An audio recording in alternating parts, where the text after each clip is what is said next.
সকলোকে স্বাগতম জনাইছো। আজি মই বনাবলৈ লৈছো চিকেন বইল। বইল চিকেনটো খাবলৈ খুব সোৱাদযুক্ত হয় আৰু ই হেলদিও হয়। গতিকে ইয়াক খাই খুব ভাল লাগে আৰু বেলেগ বেলেগ ধৰণে বইল চিকেন বনাব পাৰি। মই আজি অলপ বিশেষ ধৰণে বনাবলৈ লৈছো। গতিকে আপোনালোককো দেখাও বুলি ভাবিছো। আহকচোন আমি বনাও। বইল চিকেন বনাবলৈ মই এখিনি প্ৰায় 800 গ্ৰাম মান হ'ব। এটা লোকেল চিকেন লৈছো আৰু বইলত সদায় চিকেনটো সৰু হ'লে ভাল হয়। গতিকে ইয়াতে অলপ মানটো আৰু আধা চামুচতকৈ অকণমান কম জালুকটো আৰু পিছতো দিব লাগিব, কাৰণ এতিয়া অকণমান কমাই দিলেও হ'ব। আৰু অকণমান জিৰা পাউডাৰ অলপ যিহেতু বইল বনাম আমি ইয়াত বেছি মছলা দিব নালাগে। আৰু নিমখটো আন্দাজ কৰি দিব। এতিয়া মাংসটো ভালদৰে সানি লওঁ।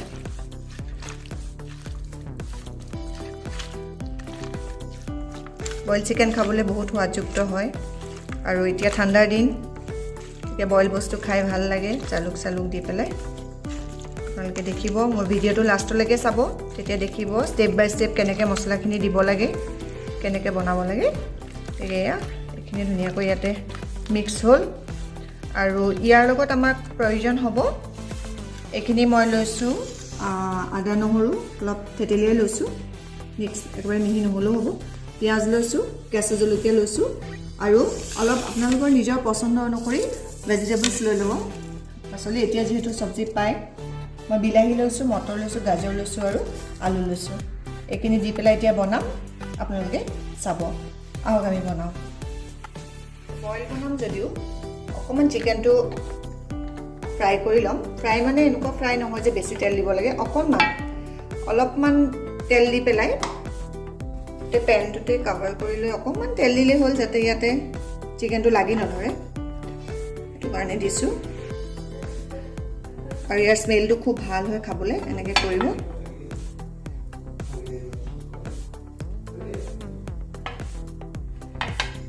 ইয়াত এতিয়া যিবিলাক আমি ভাল চিকেন পিচ মাংস আছে তেনেকুৱাবোৰ দি দিম।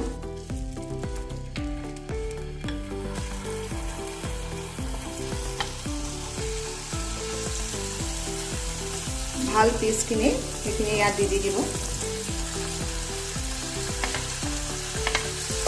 আৰু যেতিয়া এইটো টাৱাটো গৰম হ'ব তেতিয়া ফ্লেমটো কমাই থ'লে হ'ব, নহ'লে চিকেনটো পুৰি যাব।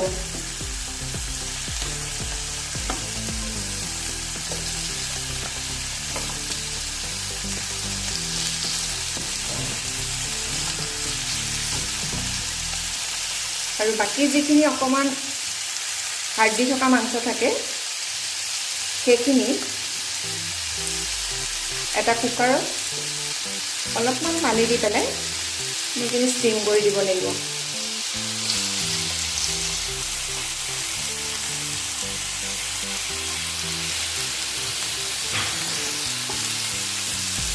এইখিনি চিকেন মই ইয়াত দিলোঁ আৰু এইখিনি অলপ হাৰ্ডি থকা নিচিনা মাংস, এইখিনি মই সৰু প্ৰেছাৰ এটা ষ্টিম কৰি ল'ম। চাব আপোনালোকে এইখিনি মাজে মাজে আমি উল্টাই থাকিব লাগিব। ইয়াতে হৈ থাকক, গেছটো অকণমান কমাই থৈ দিব।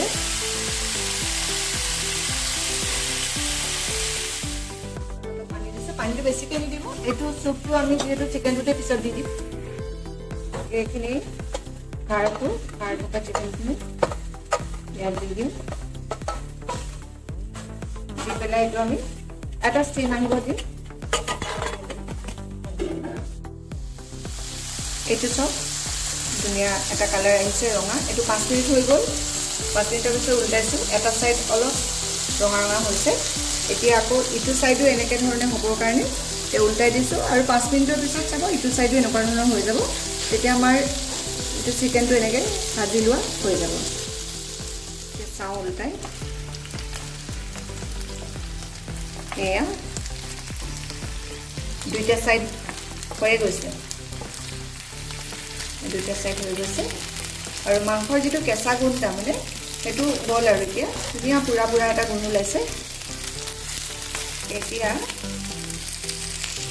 এনেকৈ আপোনালোকে নিজে চাই ল'ব, সময়টো গম পাইছে এইটো মানে 10 মিনিটৰ ভিতৰত হৈ যাব। এইখিনি মোৰ হৈ গ'ল। এতিয়া এই গোটেই মাংসখিনি আমি এটা কাৰি বনাব পৰা কেৰাহীলৈ ট্ৰান্সফাৰ কৰি দিম। কেৰাহী লৈছোঁ, এইটো কেৰাহীত যিখিনি মাংস ইয়াত আছে এইখিনি তেলে চেলে চব এইখিনি ইয়াতে দি দিম।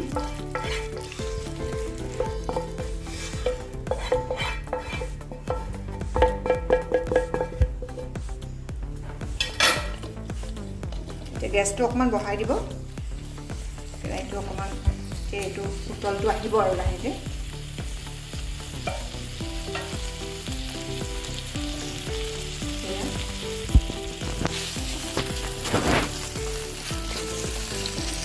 এতিয়া এইখিনি সময়তে আমি ইয়াতে পিঁয়াজখিনি দি লওঁ।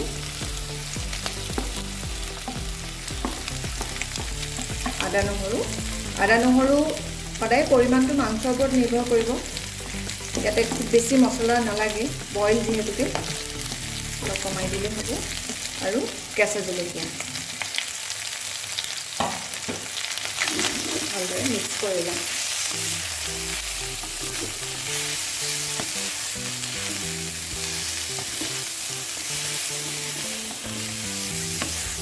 এতিয়া গেছটো অকণমান কমাই দিব লাগিব। কমাই পেলাই মছলাটোৰ পৰা এটা ৰস ওলাব, তেতিয়ালৈকে আমি অকণমান লৰাই পেলাই গেছটো কমাই পেলাই লৰাই দিব লাগিব।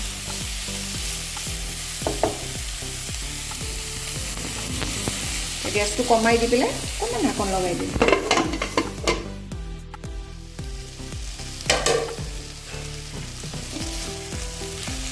ধুনীয়া এটা গোন্ধ ওলাইছে মছলাৰ। এতিয়া ইয়াত আমি যিখিনি চব্জি ৰেডি কৰি থৈছিলোঁ, কাটি থৈছিলোঁ, সেইখিনি দি দিম। আপোনালোকে নিজৰ পচন্দ অনুসৰি চব্জি দিব।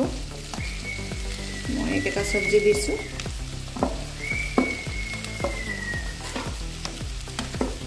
চবখিনি চব্জি দি দিলেই হ'ল এইটো সময়তে।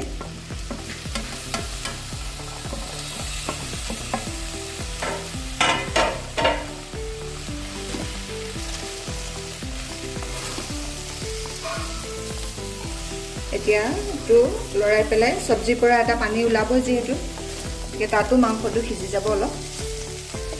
এইখিনি চব্জিখিনি অকণমান সময় এনেকৈ ভাজিম মানে ইয়াৰ পৰা ওলোৱা পানীটোতে অলপ অলপ সিজিব।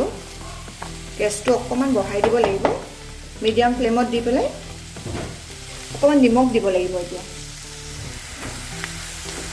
নিমখটো যিহেতু গ্ৰেভিৰ কাৰণে কম হৈ যাব, নিমখটো আপোনালোকে পুৰা আন্দাজ কৰি দিব। এইটো বহুত বেছি পানী নহয়, জোলটো অকণমান কম হ'ব। গতিকে এইটো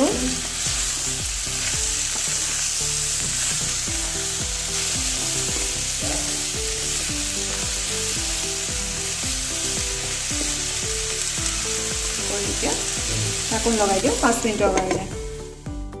ইমান ধুনীয়া লাগিছে চব্জিখিনিৰ সৈতে মাংসটো, দেখিবও ধুনীয়া হৈছে আৰু গোন্ধটো খুব ধুনীয়া ওলাইছে। এতিয়া এইটোৰ সৈতে আপোনালোকে অলপ যদি জ্বলাটো বেছি খায়, শুকান জলকীয়া পিচিও দিব পাৰিব, জলকীয়া গুড়িও দিব পাৰিব। মোৰ ল'ৰাকেইটাই বেছি জ্বলা খাব নোৱাৰে, সেইকাৰণে মই জলকীয়াটো প্ৰায় কমাই দিওঁ। কিন্তু দেখিবলৈও ভাল হয়, খাবলৈও ভাল হয় যদি এইটো সময়ত অলপ জলকীয়া গুড়ি বা শুকান জলকীয়া থেতেলিয়াই পেলাই দি দিয়ে, তেতিয়া আপোনালোকে দি দিব। আৰু ল'ৰা ছোৱালীৰ কাৰণে বনালেতো এনেও জ্বলাটো কমেই দিব লাগিব। এতিয়া ইয়াত আমি যিখিনি চিকেন চুপ কৰি থৈছিলোঁ, কুকাৰত যিখিনি থৈছিলোঁ, সেইখিনি গোটেই জোলখিনিৰ সৈতে ইয়াত ঢালি দিম মই।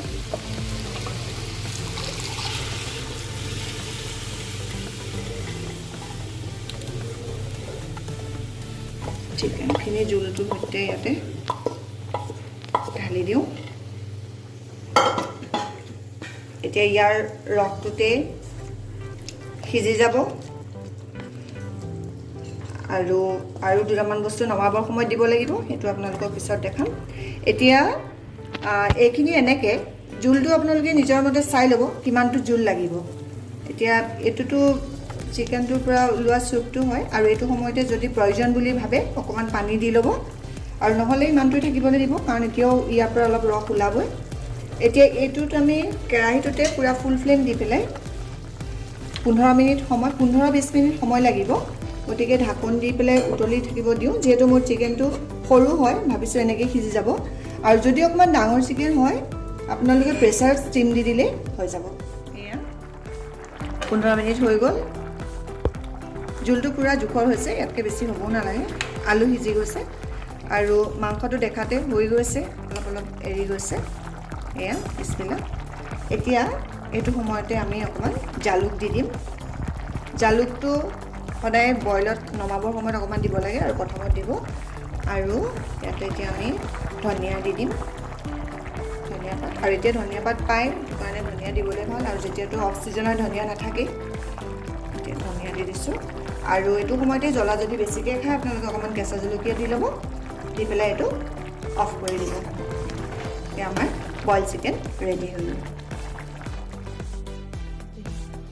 বইল চিকেন ৰেচিপিটো কমপ্লিট হৈ গ'ল চাওক কি ধুনীয়া কালাৰ হৈছে আৰু গ্ৰেভিটো পুৰা জোখৰ হৈছে আপোনালোকে আগতে যদি এনেকুৱা ধৰণে বইল চিকেন বনোৱা নাই এবাৰ বনাই খাই চাব আৰু মোক কমেণ্টত জনাব খাই কেনেকুৱা পালে মোৰ চেনেলটো লাইক কৰিব শ্বেয়াৰ কৰিব আৰু ছাবস্ক্ৰাইব কৰিব ধন্যবাদ